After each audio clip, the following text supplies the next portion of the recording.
Cody Rhodes dan The Rock gak akur, WWE itu jadi pelarian Liv Morgan waktu kecil, The Miz disekap sama The Wyatt Six, dan review NXT minggu ini.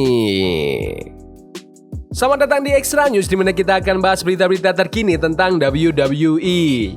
Sebelum kita lanjut, aku pengen kalian like dan share video ini ke teman-teman kalian yang suka WWE. Dan jangan lupa subscribe, soalnya channel ini upload video berita setiap hari. Cody Rhodes dan The Rock gak akur. Meskipun perseteruan Cody Rhodes dengan Roman Reigns dan The Rock menuju WrestleMania 40 jadi salah satu acara paling seru tahun ini, orang kadang lupa kalau The American Nightmare sebenarnya mungkin gak direncanakan untuk bertanding memperebutkan Undisputed WWE Championship. Awalnya, The Rock kayaknya bakal lawan Roman Reigns untuk gelar itu di SmackDown, tapi setelah fans protes dan banyak dukungan buat Cody, WWE buru-buru ganti arah, bikin Rock jadi heel dan ganti acara utamanya. Banyak fans penasaran gimana perasaan Rock waktu posisinya diganti, dan di podcast Flagrant, Cody cerita soal hubungannya dengan The Rock setelah menggantikannya di WrestleMania 40. Aku rasa kalau kejadian kayak gitu terjadi, pasti ada sedikit ketegangan. Kita belum ngobrol soal WrestleMania dan apa yang terjadi karena mungkin ceritanya dia beda. Aku ngerasa mungkin ada orang-orang di sekitarnya yang bilang, "Gak, mereka bakal pilih kamu." Mungkin ada saran yang gak tepat atau gak dapat informasi lengkap soal situasi di meja waktu itu. Tapi suatu hari nanti, aku pengen banget kita bisa ngobrol buat jelasin ini karena aku gak pernah mau ngelakuin apapun secara diam-diam. Cody Rhodes juga nyebut soal People's Championship yang diberikan ke The Rock di WWE Hall of Fame tahun 2024 oleh istri Muhammad Ali, Lonnie Ali, dan katanya gelar itu sekarang cukup populer di kalangan pegulat WWE. Menurut kalian, apakah Cody akan melawan The Rock di WrestleMania besok? Komen di bawah. WWE itu jadi pelarian Liv Morgan waktu kecil. Sekarang ini, Liv Morgan lagi jadi WWE Women's World Champion. Tapi lebih dari 2 dekade yang lalu, waktu dia masih SD, Morgan justru sering nonton WWE sebagai pelarian dari kehidupan keluarganya, yang katanya penuh dengan siklus gila kekerasan. Waktu hadir di podcast Impulsif belum lama ini, Morgan cerita soal gimana awalnya dia mulai suka sama wrestling. "Aku udah jadi penggemar WWE sejak umur 5 tahun, kata Morgan. Aku punya 4 kakak cowok dan aku pengen jadi kayak mereka. Jadi apapun yang mereka suka, aku ikutin. Mereka yang ngenalin aku ke WWE.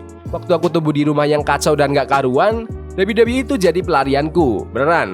Gak peduli apa yang terjadi di rumah, gak peduli apa yang lagi dirusak, apa yang lagi dilempar-lempar, atau kalau polisi datang, WWE di TV itu kayak penyelamatku. Aku langsung jatuh cinta sama semuanya, aksi teaternya, hiburannya, agresifnya." Sama kayak idolanya di WWE Hall of Fame, Lita, Morgan juga ngerasa dulu dia anak tomboy, sampai-sampai sering gulat-gulatan di ring buatan sama kakak-kakaknya. Maju ke tahun 2018, Morgan akhirnya bisa berada di ring resmi bareng Lita dalam pertandingan tag 10 wanita di Raw, dan sekali lagi bertemu di Women's Royal Rumble tahun 2022. Selain Lita, Morgan juga suka sama Stone Cold Steve Austin, The Rock, dan Triple H sejak kecil. Sekarang, pas dia jadi juara, Morgan kerja di bawah arahan Triple H sendiri, yang sekarang jadi Chief Content Officer di WWE. Menurut kalian, apakah perjalanan Liv Morgan ke WWE itu bikin dia pantas jadi juara dunia sekarang? Komen di bawah. The Miz disekap sama The Wyatt Six. Nasib The Miz lagi nggak bagus nih. 2 hari lalu di Raw, mantan juara WWE ini diculik sama kelompok Wyatt Six, bikin fans WWE kaget. Beberapa hari kemudian, salah satu anggota Wyatt Six, Eric Rowan, ngasih sedikit bocoran ke fans soal gimana nasib Miz yang lagi disekap sama mereka. Kemarin di X, Rowan ngepost video yang agak buram. Kelihatan Miz gak sadarkan diri dan diikat dengan kata pembohong ditulis di dadanya. Dan topeng domba, ciri khas Rowan, ada di sebelah kiri Miz. Di pesan yang nempel di bos dengan itu, Rowan nyebut Miz sebagai orang narsis. Dia terus kasih definisi narsis dan bilang Miz sama aja kayak orang-orang narsis lainnya yang ngerasa dunia ini berputar di sekitar mereka. Masalah Wyatt Six sama Miz kelihatannya ada hubungannya sama masa lalu Miz bareng Bo Dallas alias Uncle Howdy dan bukan sama anggota lain dari kelompok itu. Waktu Miz diculik di Raw, cuplikan lama Bo Dallas dan mantan partnernya Curtis Axel ditunjukin pas mereka bentuk grup bareng Miz yang namanya The Miztourage di tahun 2017. Miz sempat sukses setelah grup ini terbentuk, tapi Axel dan Dallas enggak. Dan banyak yang ngerasa ini alasan Dallas sekarang balik ngejar Miz. Sayangnya, Dallas mungkin udah lupa kalau dia sebenarnya udah pernah balas dendam ke Miz waktu dia dan Axel ngehianatin dan ninggalin mantan pemimpinnya itu di bulan April tahun 2018 yang sekaligus mengakhiri tag team Miztourage. Menurut kalian, apakah The Miz akan punya bala bantuan untuk melawan Wyatt Six? Komen di bawah. Review NXT minggu ini. Acara dibuka dengan penyelesaian perseteruan sengit antara Lola Vice dan Jada Parker yang berhadapan dalam hardcore match. Jada coba ambil keuntungan dengan menyerang Vice sebelum bel dibunyikan. Kedua pegulat ini saling pukul pakai kursi, tangga, tempat sampah, dan apapun yang bisa mereka dapetin. Pertandingan ini dapat standing ovation dari fans karena aksi mereka yang luar biasa. Vice hampir berhasil bikin Jada pingsan, tapi Jada tiba-tiba ambil batu bata dan pukul wajah Vice. Jada Parker berhasil pakai finishernya untuk memenangkan pertandingan. Seru banget, matchnya brutal dari awal sampai akhir, kedua bintang kasih usaha yang maksimal. Serem banget lihat ending yang bersih buat match hardcore yang panjang ini.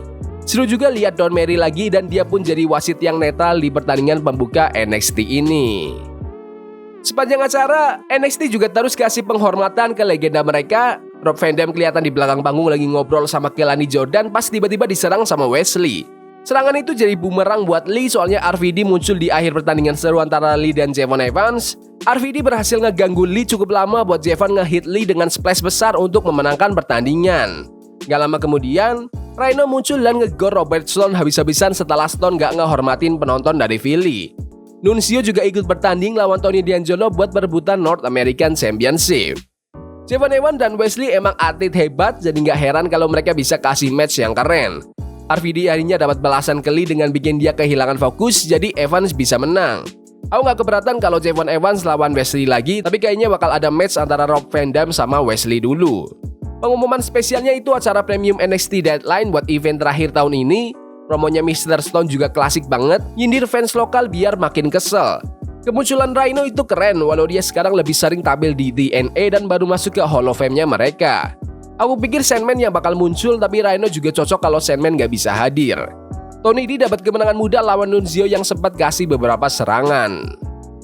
Di pertandingan tag yang udah di-hype sebelumnya, juara NXT Trick Williams dan Baba Ray Dudley lawan Ethan Page dan Ridge Holland. Kedua tim saling ambil alih momentum, tapi akhirnya ada kejutan. Waktu Williams memakai finisher running knee-nya, Holland manfaatin posisi dan sukses dapat pin roll up untuk memenangkan pertandingan. Holland dan Ethan coba menyerang Williams setelah pertandingan, tapi Baba Ray berhasil bangkit dan menyelamatkan Trick Willie. Ridge Holland berhasil kabur, tapi Ethan Page gak seberuntung itu. Dia dihantam ke meja pas Devon Dudley muncul buat kejutan tambahan. Pertandingan yang lumayan, ada momen nostalgia dari Baba, tapi nggak ada yang terlalu spesial. Endingnya nggak terlalu bagus sih, walau bisa dimengerti soalnya Ridge emang butuh kemenangan ini biar bisa dapat kesempatan NXT title lawan Trick Williams nantinya. Pertandingan tag 10 wanita tadi benar-benar chaos, persis yang diperkirakan. Kelani Jordan tampil cemerlang dan dapetin momentum nantang Fallon Henley buat North American Championship wanita minggu depan. Di akhir-akhir pertandingan, Lash Legend dan Jakara Jackson tiba-tiba muncul buat bikin onar, tapi langsung disingkirin sama Julia dan Stephanie Vaquer. Zarya dan Jordynne Grace juga nunjukin power moves mereka di akhir pertandingan, meskipun Zarya nggak sengaja nge-spear Grace. Walaupun ada salah paham, Zarya berhasil balik fokus dan nge-hit Roxanne Perez dengan F5 untuk memenangkan pertandingan. Pertandingan yang lumayan rame karena kadang nggak jelas siapa yang legal, biar semua bisa ikutan. Aku juga suka momen waktu Zarya nggak sengaja nge-spear Grace. Ini bisa bikin Zarya punya beberapa lawan atau pertandingan seru di Iron Survivor Challenge. Vaquer juga udah pernah menang lawan Roxanne, jadi mereka punya banyak pilihan menarik secara kreatif. NXT hari ini benar-benar bagus dari awal sampai akhir, penuh nostalgia ECW. Menurutku legenda-legenda ECW udah dipakai dengan baik. Aku suka episode NXT yang di luar Orlando dan mereka tuh keliling. Soalnya penonton Philly benar-benar bersemangat, bikin show ini makin hidup. Aku puas nonton NXT hari ini. Tapi menurut kalian gimana NXT hari ini? Bagus? Gak bagus? Komen di kolom komentar. Yaudah gitu aja video berita hari ini. Jangan lupa like dan subscribe ke channel ini karena aku pengen 7.000 subscriber di bulan ini. Tolong bantu. Yes boy. See you. Forbidden fire on Nico, burning for love we can.